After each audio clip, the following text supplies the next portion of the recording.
விடா கொண்டன் குடா கண்டன் என்று வழக்கு மொழியிலே தமிழகத்திலே சொல்வார்கள். அப்படி ஒரு விடா கொண்டன் கொடா கண்டனாகத்தான் அமெரிக்க அதிபர் ட்ரம்ப் இருக்கிறார். தான் பிடித்த பிடிவாதத்தில் மிக தெளிவாக இருக்கிறார். ரஷ்யாவுக்கு செக் வைக்கிறோம் என்ற பெயரிலே இந்தியா, சீனா போன்ற நாடுகளுக்கெல்லாம் மறைமுகமாக ஒரு செக் வைத்திருக்கிறார் அமெரிக்க அதிபர் ட்ரம்ப். அதாவது 500% வரி, தன்னுடைய நாட்டிற்கு வருகின்ற இறக்குமதியாகின்ற பொருட்களுக்கு 500% வரி விதிக்கப் போகிறேன். அதுவும் 500% வரி. ஒரு பொருள் ₹5 என்றால் 500% அதற்கு மேல் கொடுத்து வாங்க வேண்டும் என்றால் நினைத்து பாருங்கள் எந்த அளவுக்கு விலை உயர்வு இருக்கும் என்று. அப்படி ஒரு நிலை ஏற்படுவதற்கு காரணமாக அவர்கள் சொல்வது என்னவென்றால், அதாவது ரஷ்யா யுக்ரைன் போரினை முடிவுக்கு கொண்டு வர வேண்டும், போர் நிறுத்தத்துக்கு ஒப்புதல் தர வேண்டும். ஆனால் ரஷ்யா அதற்கு ஒப்புதல் தராதால் ஏற்கனவே மேற்கத்திய நாடுகள் ஏகப்பட்ட தடைகளை விதித்திருக்கிறது. எனவே இந்த தடைகள் விதித்தாலும் ரஷ்யா தன்னுடைய பிடிவாதத்தை விடாமல் தொடர்ந்து யுக்ரைன் மீது போர் தொடுத்துக் கொண்டிருக்கிறது. அது வேறு விதமாக சென்று கொண்டிருக்கிறது. தற்போது ரஷ்யா பல வெற்றிகளையும் பெற்று வருகிறது. பல பகுதிகளை லூகான்ஸ், டொன்ஸ்க் போன்ற இடங்கள் எல்லாம் அந்த நாடு தன்னுடன் சேர்த்து கொண்டு அறிவித்துக் கொண்டு வருகிறது, தன்னுடைய பகுதியாக அறிவித்துக் கொண்டு வருகிறது. இந்த சூழ்நிலையில் ரஷ்யாவுக்கு செக் வைக்க வேண்டும் என்றால் ரஷ்யாவுக்கு தற்போது பெரிய அளவு வருமானம் தரக்கூடிய மிக முக்கியமான வழிகளில் ஒன்று எண்ணெய் விற்பனை. எண்ணெய் விற்பனையை இந்தியாவும் சீனாவும் பெருமளவு, கிட்டத்தட்ட இந்தியாவின் 70% எரிபொருளை நாம் ரஷ்யாவிடமிருந்து தான் வாங்கிறோம், கச்சா எண்ணெயை. எனவே இந்தியாவுக்கும் சீனாவுக்கும் செக் வைக்க வேண்டும் என்றால் ரஷ்யாவுடன் நீங்கள் வர்த்தகத்தை நிறுத்த வேண்டும். நிறுத்தாவிட்டால் 500% வரியை உங்கள் ஏற்றுமதி ஆகும் பொருட்களுக்கெல்லாம் விதிக்கப் போகிறோம். அமெரிக்காவுக்கு நீங்கள் ஏற்றுமதி செய்யும் பொருட்களுக்கெல்லாம் 500% வரி என கூறியிருக்கிறது.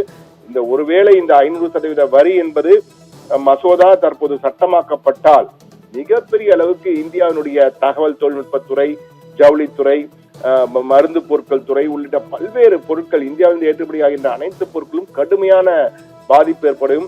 குறிப்பாக ஸ்டார்ட் அப் நிறுவனங்கள், சிறு நிறுவனங்கள் எல்லாம் பெருமளவு பாதிக்கக்கூடிய வாய்ப்பு ஏற்படும். இதனால் ஏற்றுமதி ஆகின்ற வருவாய் மிகப்பெரிய அளவுக்கு சரிவடையக்கூடிய வாய்ப்பு ஏற்பட்டிருக்கிறது.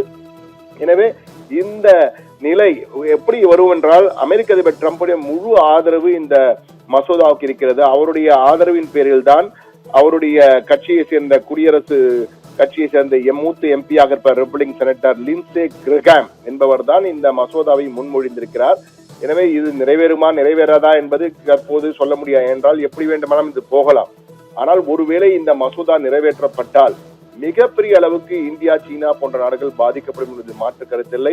ஆனால் இது குறித்து தற்போது அமெரிக்கா சென்றிருக்கும் இந்திய வெளியுறவுத்துறை அமைச்சர் ஜெய்சங்கரிடம் கேட்டபொழுது, இந்த பிரச்சனை குறித்து நாங்கள் தெரிந்திருக்கிறோம், இது தொடர்பாக நாங்கள் அந்த மசோதாவை முன்மொழிந்த மூத்த எம்பியான லின்சே கிரஹாமிடம் பேசிக் கொண்டிருக்கிறோம். தூதர்கள் அனைவருமே தற்போது தொடர்பிலே இருந்து கொண்டிருக்கிறார்கள்.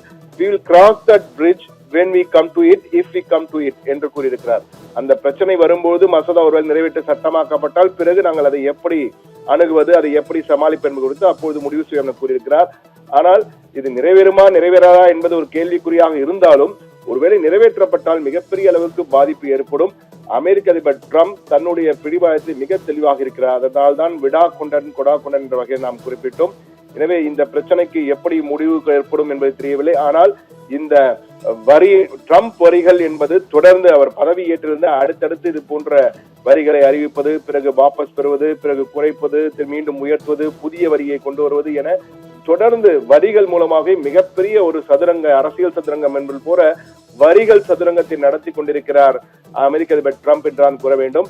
அந்த வகையில் தற்போது இந்தியாவுக்கும் இதிலே பாதிப்பு இருக்கிறது. என்றால் 500% இந்தியாவிலிருந்து ஏற்றுமதி செய்யப்பட்ட பொருட்களுக்கு 500% வரி என்பது மிகப்பெரிய அளவுக்கு இந்திய பொருட்களின் விலையை உயர்த்திவிடும்.